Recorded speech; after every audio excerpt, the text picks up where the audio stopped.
40 years to become king and embrace his anointing. So I'm off by 2 years because it took me 38 to recognize God and his love for me personally. Even though I grew up not knowing my earthly father, it took me 38 years to realize I've had one the whole time, who loves me and wouldn't dare abandon me. I don't know my earthly father's name, nor I'm sure he even knows mine. But God the Father knows me, and me in particular. I've been to the pits, I've seen hell, I've lived there. I've been dead for 38 years. But now I have eternal life, eternal salvation, eternal love. You are witnessing an example of deliverance. Hearing the story of an overcomer and meeting a member of the redeemed, and it is all because I finally met my Father. Does anyone know his name? All right, good. God Almighty. You passed. So, before I start, I was getting my hair cut before I came here, and my hairdresser, she was my type, but my type before I was changed. So all of the red flags that were ringing to me now, before, were green flags. So, for example, she's cursing, I'm like, oh, that's a green flag. She's Italian, that's a green flag. She's, oh, I smoke pot, that's another green flag. And just her obnoxious demeanor was what I was attracted to. But today, I realized that's a perfect example of who I'm not and who I'm not looking for, and how far I've came.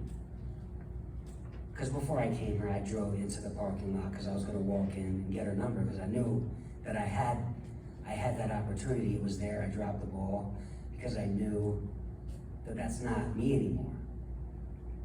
So all the signs were there, so that right there is just an example of my transformation in just a short snippet right before I walked in these doors, So let's start it off. The view of addiction as a genetic predisposition. So my grandfather, Albert, he was an alcoholic. He, when you're an alcoholic, you say things when you're intoxicated that is harmful. You put your family through mental and psychological and emotional abuse. And me not ever knowing of any of my father's side, because I never met my father, nor do I know his name. He's the only male figure I've ever known in my life. And I've never met him personally because him and my grandmother divorced way before I was even a thought of in existence. But he's just the only he's the only male figure I know that's on my mother's side that I could relate to in some form. And years down the line, I was compared to him by my grandmother, which was hurtful because he was not a nice man. So my biological mother, Cindy, she was a teenager of the 80s. And what did they do in the 80s? Cocaine and rock and roll and all of that good stuff. So, she had me at 18 years old, and she couldn't take care of me.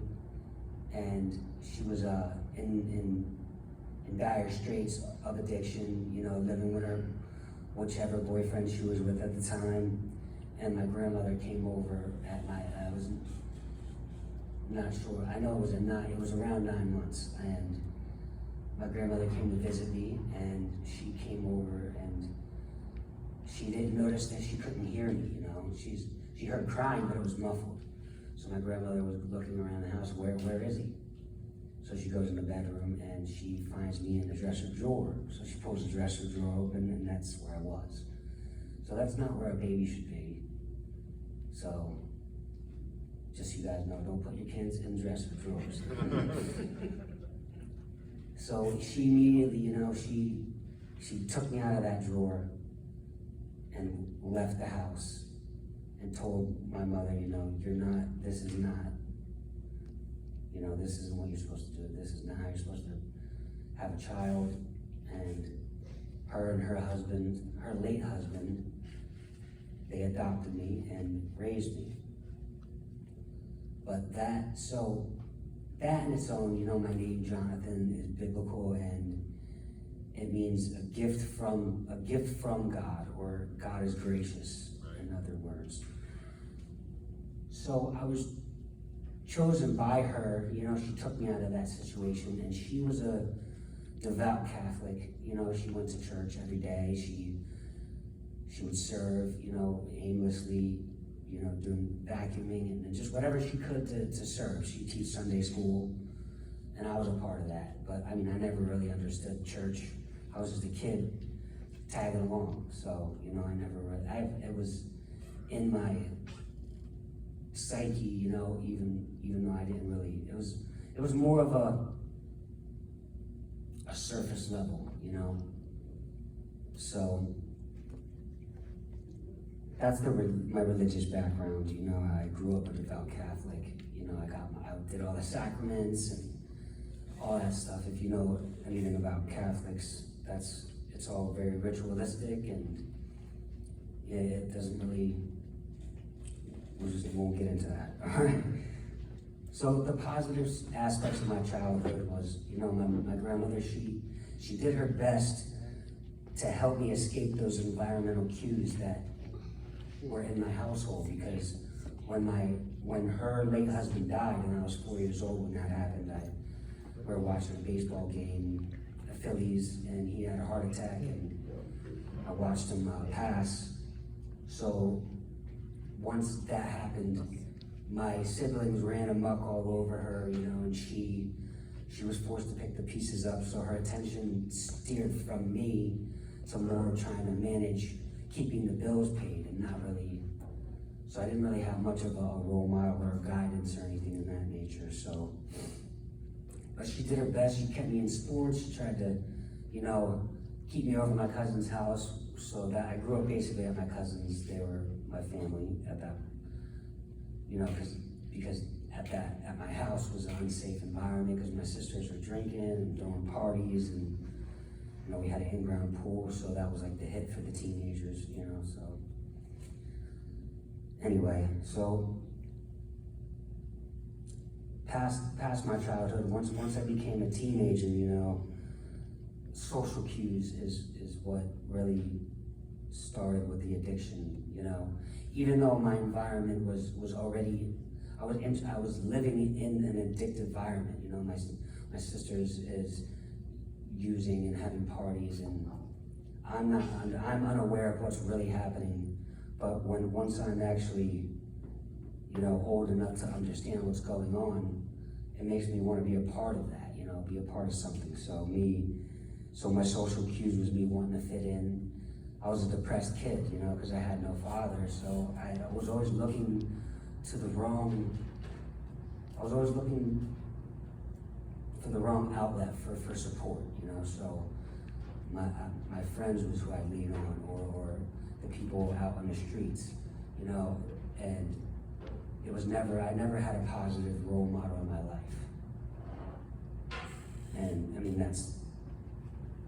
that's just what it boils down to, school trouble. I was always in trouble in school, because I would act out because I wanted to fit in. So that's that social, I was socially awkward, so I was a class clown because they liked that. So that's how I would gain my attention. So, once I started, smoking weed and drinking at 13 years old, my brother, he would sneak out in the middle of the night and just gallivant the neighborhood, and one night he was like, "You wanna come with me?" So I went with him, and he showed me what a night was like with him in the middle of the night, and this kid he was terrible, so just like the mischief he would do. So we would go into people's yards and take their lawn chairs and stuff like that, lay them out in the middle of the road, and then go hide in the woods as cars would drive by and crash into them. So that was the type of mischief my brother was into. And he, you know, the first time I ever got arrested was because of him. He said that his friends were on vacation, and we went into this house, and we stole a radio. I didn't know we stole a radio. I thought it was his friend's radio.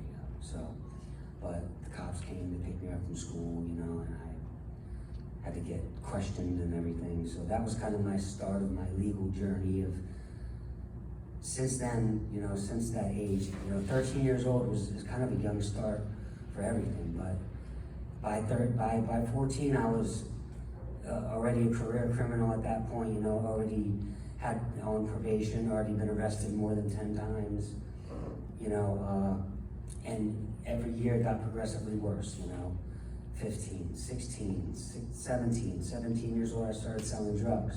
And not because I needed to, not because I was struggling financially. I did it because I just wanted to buy nice things for myself, you know, because all the kids had nice clothes and all that. And I didn't have that because I was poor. So we grew up, you know, heating a house with an oven, if you know what that means. So you have a convection oven, you turn it on, you open it up, and that's what heats your house. You know, there's times when we had no electric and I'd have to get dressed with a cup of water next to a candle. And the only reason the water's there is in case I knock the candle over so I don't set the house on fire. So, I mean, that was kind of the dire straits that I grew up in. So, I mean, but fast forward to you know, after all these, my teenage years and being in and out of jail and stuff like that, you know, I came to my first real pit, and I went to prison for 4.5 years. So, I mean, not to get too in depth about what happened, I was with some friends. We were walking down the street. My friend had a gun. He pulled it out on a group of kids that were just standing there smoking cigarettes, and he robbed them. And I was a part of it, and I was an accessory, so we got arrested for it, you know, for armed robbery, and that's why I went to prison. Now, to say that I wasn't involved would be a lie, because once he pulled the gun out, you know, I completely followed suit and knew what to do. I'm like,